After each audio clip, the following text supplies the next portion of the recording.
എടാ നിനക്ക് നാണം ഇല്ലടാ എന്റെ പൊന്നു വാവച്ചിയെ വളയ്ക്കാൻ പേട്ട ചെറുക. എനിക്ക് ശകലം നാണം കുറവാ. നീ ഇച്ചിരി നാണം തരാവടാ പേട ചെറുക്ക. പോടാ പോടാ, ഞാൻ വളയ്ക്കൂടാ. വാവച്ചി പറയുന്ന കേട്ടില്ലേ ഈ പേട്ട ചെറുക നിന്നെ വളയ്ക്കൂന്ന്. എനിക്ക് വിഷമം വരുന്നുണ്ട് കേട്ടോ. ഏട്ടായി കരയും കേട്ടോ. എന്റെ കലിപ്പ് മോനുസ് അവൻ ചുമ്മാ പറയുന്നില്ലടാ. അവനെപ്പോഴും കളിത്തമാശ മാത്രമേ ഉള്ളൂ. പാവൻ ചെറുക്കൻ അവന്റെ പെടലടിച്ച് വെട്ടാന്ന് അവൻ എന്റെ അടുത്ത് ഇമോട്ടിട്ട് ചലഞ്ച് കാണിക്കുന്നില്ല. പേട്ട ചെറുക്കാൻ നിന്നെക്കാൾ വലിയ ഇമോട്ട് എന്റെ കയ്യിലുണ്ട്. നീ ഏത് ചെറുക്കനാടാ? നമ്മളൊക്കെ പൈസ പൊട്ടിക്കുന്ന റിച്ച് ടീംസാ. വാവാച്ചി എന്ന് പറഞ്ഞു കൊടുക്കുക. എന്റെ ചെക്കൻ നല്ലപോലെ പൈസ പൊട്ടിക്കും, എന്നിട്ട് എനിക്ക് എടുത്തു തരും, നിനക്കും എടുത്തു തരും കേട്ടോ. വാവാച്ചി എന്ത് പറയുന്നേ? അവൻ നിനക്കും എടുത്തു തരും, അവനും എടുത്തു കൊടുക്കുന്നു. എനിക്കൊന്നും വേണമെങ്കിൽ നിനക്ക് എടുത്തു തരാം, അവനൊന്നും എടുത്തു കൊടുക്കത്തില്ല. പിന്നെ വേറെ പണിയില്ല. അവനൊക്കെ വെറും മൊണ്ണ ചെറുക്കനൊക്കെ വല്ല ടോപ്പ് അപ്പ് ചെയ്ത് കൊടുത്തിട്ട് എന്താ കാണിക്കാന്? എടാ മോനെ,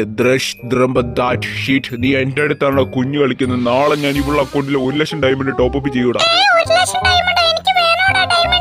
ഡയമണ്ടിന്റെ കാര്യം പറയുമ്പോ പെണ്ണുമ്പള പോകുന്ന എടി അവിടെ നിക്കടി എന്റെ അവസ്ഥ.